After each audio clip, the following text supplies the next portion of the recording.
Alright, if you've seen the title and thumbnail of the video, you already know what's happening today, but headed off to the airport.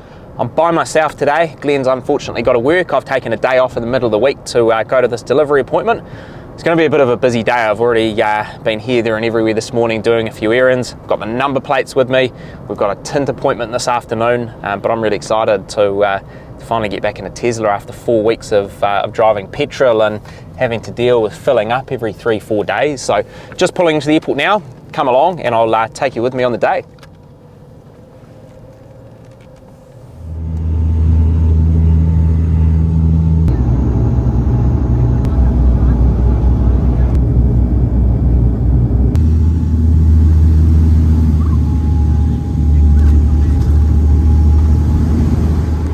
So made it into Auckland Domestic Airport, so off to go and grab an Uber and then head to this Tesla delivery centre.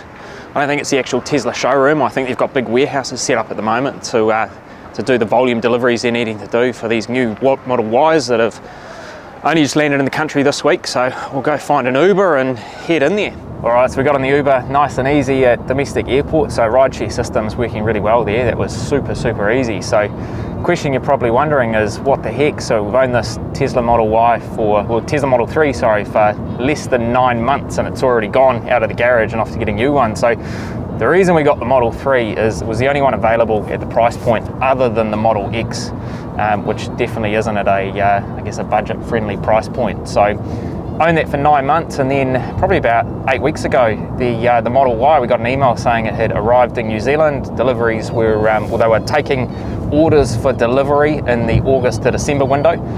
And we thought, why not? You know, a previous car to the Tesla, our family vehicle was a Mazda CX-5, and we love sitting higher off the ground. We've got a 6-year-old daughter, like doing road trips, so it was nice to have the space. So while the Model 3 was fantastic in the sense that obviously it was cheap to run, the electricity, not having to pay for gas, we really lacked in the size department on it when we were carrying around passengers other than our daughter. Luggage wise it was fine, but as soon as the Model Y opened up, we thought, hey, why not? Let's list the Model 3, try and get our hands on a Model Y for not much of a changeover. And while there were heaps of people with the same idea, judging by the used market here in New Zealand, the Model 3 went pretty quickly to a local in the same city. So we've been without it for about 4 weeks, and I think the main thing that we're looking forward to on the Model Y is having a bit more space and sitting a bit higher. It's definitely got a few features above and beyond the Model 3 that are going to be nice. Premium sound system, more storage is going to be great, but I think it's mainly that driving position that's going to be awesome. Going to lose some acceleration, a little bit slower 0 to 100, but I think the trade-off is going to be worthwhile. And we put about 24,000 kilometres on that Model 3 in the 9 months, so it's quite nice to be going and picking one up with 0 or close to 0 kilometres today, and being able to change it up on some of the options on this one as well. Although you're a little bit limited here in New Zealand, you've got to keep it under $80,000 in order to receive the government subsidy. So we could only pick one option on this vehicle of the 3 that are currently available. So looking forward to going and getting it, probably about 15 minutes away, and we'll be done with gas again for now. Just done the delivery experience. I was going to film in there, but it is absolutely nuts in the delivery centre in Auckland at the moment. There are hundreds of vehicles in there getting delivered, and they were delivering about 7 or 8 at the same time as this one here. You do get some one-on-one experience in the delivery centre where they show you how the car works, but I said to the guy, hey, look, move on to your next one. Already know kind of how this works. Did my walk around to make sure the car was ready to be accepted, and here we are. We're sitting in the Model Y, so I might head outside, do a quick walk around, and show you a couple of the things that we went with on this model here. All right, here it is. So we went Model Y. We went with the grey colour this time. So obviously we had the white previously, and it was just time for something different. My wife actually talked me into this one here. She wanted this on the previous one. I was fully set on white, so we've gone with the grey. And the challenge here in New Zealand is that subsidy that's available is only for vehicles under a purchase price of $80,000. So this colour here was a $1,700 option, which took it just below $80,000, meaning that these 19-inch, I think they call them the Gemini wheels, are the only option that we could have on this car. We couldn't change up to those 20-inch wheels. But to be completely honest, I'm pretty happy with the looks of these. 19-inch tyres as well, going to have a bit of a softer ride versus the 20-inch Uber turbine wheels. And I think it really looks apart with these black accents. Now, if they had still shipped these with the chrome like they did in the 2019-2020 Model 3s, I don't think this would have looked as nice. You get all the trim here in the matte black as well. I think that has a really nice nice combination to it with the matte black, the grey, and then obviously that tinted privacy glass at the back. That's that front window that we're going to go get sorted, because that does not match up very well. We've got a number plate to switch up on here shortly. We'll do that in a couple of minutes actually, change that, that OG EV plate up. But overall, really similar to the Model 3 in terms of the fit and finish. It's just the size where you notice the difference. So this does sit higher off the ground. The height of the vehicle is up. It's actually a bit longer as well, and it's wider. So we're going to have some more room in the back seat. And then when we head inside here, again, we couldn't go for that white interior because that would have taken it across the threshold, but I'm actually pretty happy with the black. I was really doubtful around whether I'd like it.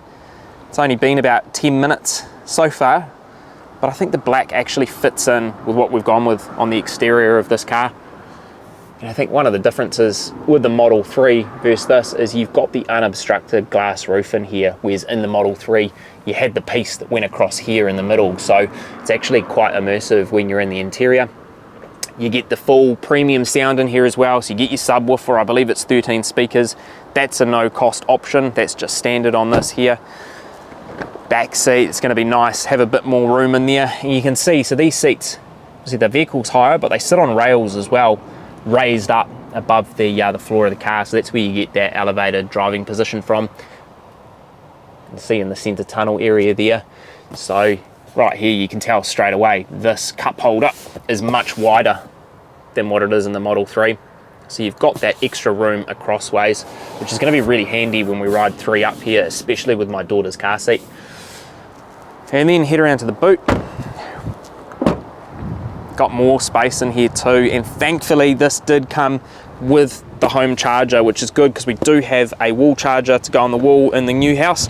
That's a few months away, so this will keep us or tide us over until that happens.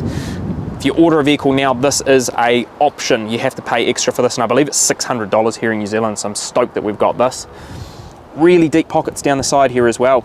Lots of storage in the back, and the ability obviously here to release the seats and fold flat.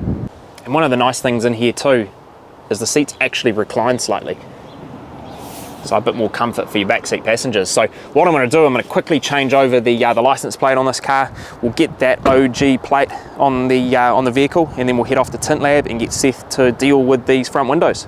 There we go, we're all changed over now. I think we're ready to hit the road.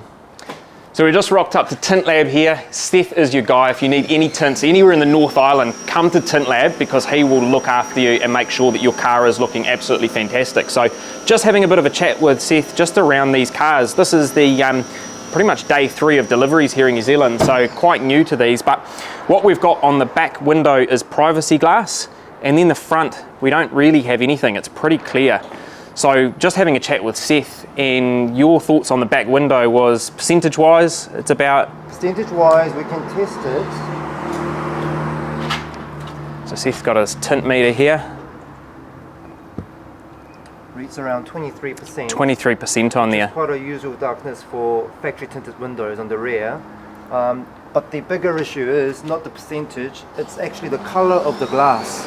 So the rear windows on these are quite black and charcoal looking. Yep. Whereas if you look at the front, these have a green hue to it. It does, doesn't it? So to try and match this up, we're probably not going to be able to use a 3M tint that we previously used, right? We're going to have to go to a different product. Yes, the 3M ceramic is quite green by itself. So adding that to the front would make the front too green compared to the rear. So what I would recommend is use a different product, still ceramic range, but a more blacker, more charcoal looking film. So that the front stays the same color as the rear, but just lighter, 35%. Okay, and that's the Expel product, isn't it? Which is quite popular product, in the United States. Yes. So 3M is the tint that we used last time, well that's the film that we used last time to do the Model 3 and also the WRX, but we'll go Expel on this one here. And then percentage-wise on the front, like what does that look factory and what are we going to try and get it to? Probably be around 75%, but we can test and have a look. Now the legal limit here in New Zealand is 35%, isn't it?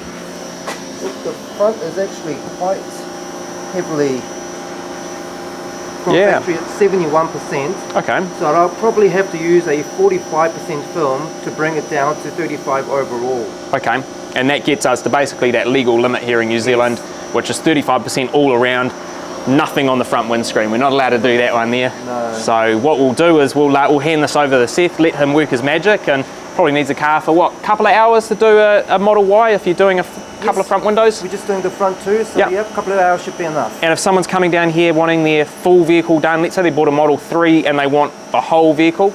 That'll be about 4 to 5 hours process. Okay, so basically allow yourself a day if you're coming down, but yeah, this is our guy, TintLab here in Penrose. This is where you want to come and get your cars tinted. So we'll leave this with Seth and he can work his magic. So you've got a pretty cool waiting room here at TintLab as well. So here's Seth bringing the Model Y in. We're just comparing the colours of a couple of the tints here, because when we've got it under his good lighting here with the white background, you can see here that we've got two different film options. So these are two Expel. This is Expel CS and this is Expel XR Black. So this one's got, I guess, ceramic properties to it, whereas this one here doesn't. So heat rejection wise, this is a better option. To keep the colour looking right, this is probably a better option. Slightly inferior film, I guess, because it doesn't have those properties. Seth's just checking here the heat rejection of the factory. 85%, so it's pretty good. Okay, so there's decent heat.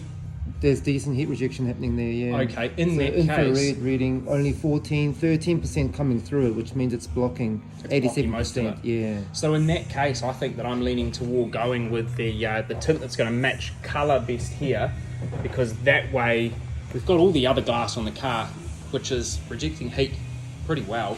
So we've only got two windows and then the massive front windscreen obviously as well. So quite tough to see on camera, I think, but I think in the flesh, I think that's the one that we'll go for there. 88%. Okay, so that's cutting out a decent amount already. Factory. So I think if just adding the colour to this might just do the trick. Yeah, and I think going colour-wise on here, especially because we've gone with a darker colour, with the black, let's try to get everything to match and look nice rather than having this green window at the front. Or blue, it'd be blue, wouldn't it, if we went with the other one? It'd be quite blue, yeah. Yeah, perfect. Alright, Seth's almost finished here, so this is where he works his magic. Normally the film's a bit drier, right, but we're middle of winter. You've only had this for a couple of hours, so it hasn't had all day to dry here, but this is where he works his magic on the cuts.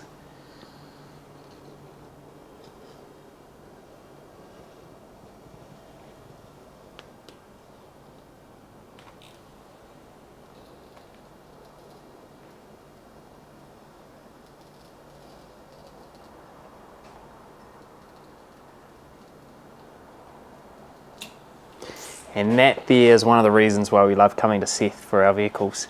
No templates here, it's all cut by hand to fit the window perfectly. All right, so we're just doing a quick tint check, 35. So we're gonna pass a warrant, absolutely no issues on this one here. That's bang on, I don't think we could have got any better. So you used a 43% on the front there. And yeah, I'm stoked with that.